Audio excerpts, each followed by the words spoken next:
we will have the better understanding the types of vessels. Modern seagoing commercial vessels come in all shapes and size and are designed to carry a wide variety of cargoes.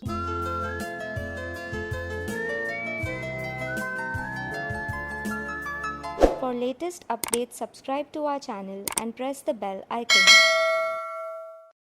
Types of vessels, uses and names, Part 3, Export-Import Business, India. The third category, which is specialized cargo ships. Most type of cargoes could be considered as a specialized due to the specific loading, unloading or storage managements required. Many such cargoes are, however, moved with such regularity and ease that the term specialized takes on a new meaning.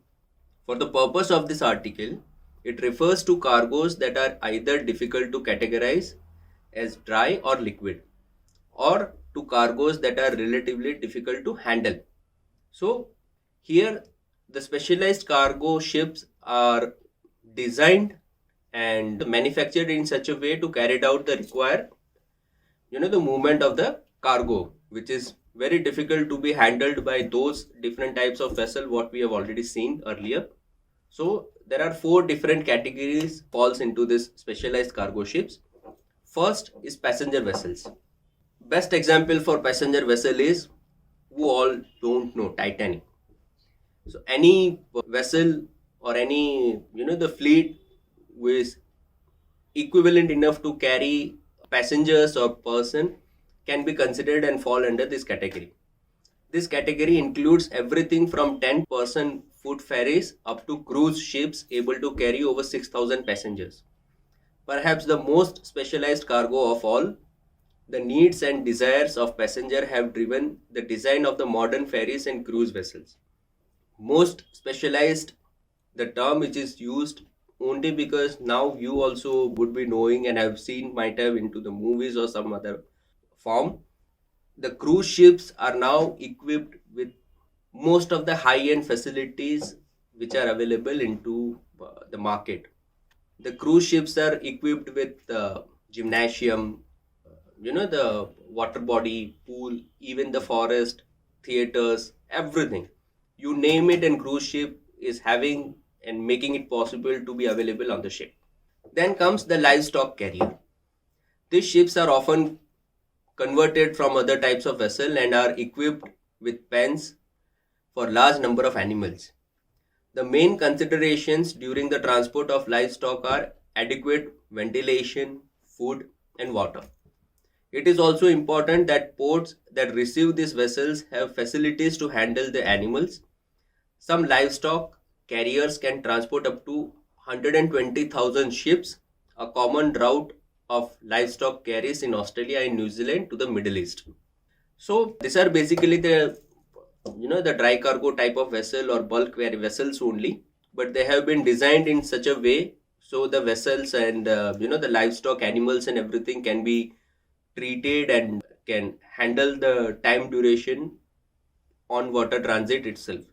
Then comes and very very one of a kind of vessels which you would be seeing even on the picture as well, heavy lift or project cargo vessels. These vessels are often purpose built to specialize in the transport of extremely heavy or bulky objects such as other ships, the large industrial components. For instance, these vessels are used to transport offshore platforms from their construction site to drilling sites. Some heavy lift vessels are equipped with high capacity cranes to load at ports without a heavy lift capabilities. Other types are semi-submergible, allowing cargo to be floated into the position before the heavy lift vessel deballasts to lift the cargo out of the water. So basically, there are 2 different type of heavy lift or project cargo vessels. One is specifically designed either you might have seen the vessels carrying very large in length of cargo like windmill facility and equipments getting moved. Even the different segment of the vessel which goes defloat into the water body itself. So the other vessel or other cargo can simply just float on the particular vessel, and then again the vessel get lifted and the cargo is automatically stored on the platform itself. Like you can see on the picture as well, this is the best example of how I was trying to explain. And this type of vessels are mainly used to have the movement of the oil drilling companies, to have their the construction site or drilling site equipment which are already manufactured and structured into a formation and then completely lifted and leave it where it is supposed to be, having the drilling site itself. Then the final and very most important type of vessels are known as tug vessels. Even with the advent of highly maneuverable vessels, the tug is still vitally important to the maritime industry. Modern tugs are highly maneuverable with pulling power that can exceed 100 tons. Harbor tugs are very common at ports around the world. These vessels assist in berthing, unberthing, and moving large or unyieldy vessels within port limits. Tugs are also used to assist vessels during the bad weather or when carrying dangerous or polluting cargoes. Harbor tugs are also employed to move barges, floating cranes, and personnel around ports. Larger units are kept on standby in strategic locations to act as deep sea rescue and salvage tugs. So the tug vessels are basically can be further explained as the helping and port support activity for large scale vessels.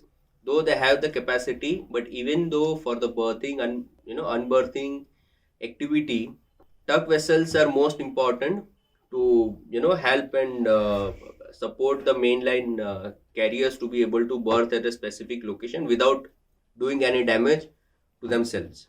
At the same time, this type of vessels are also being used by the support staff as well at the terminal, and rescue missions and everything can also be carried out with this type of vessels, which can have the pullover capacity of, as explained, more than 100 tons capacity is there. So if at all by any malfunction of the vessel, if vessel is not being able to move any further, so tug vessel can help them at least reach to the nearest coast where they can offload the cargo and human lives wherever any possibilities. So that's all, guys. I hope you have understood and had the better clarity for the types of vessel. Any further clarification or any further topics you would like to cover, you can reach out to us. Thanks a lot. Keep learning. Thank you.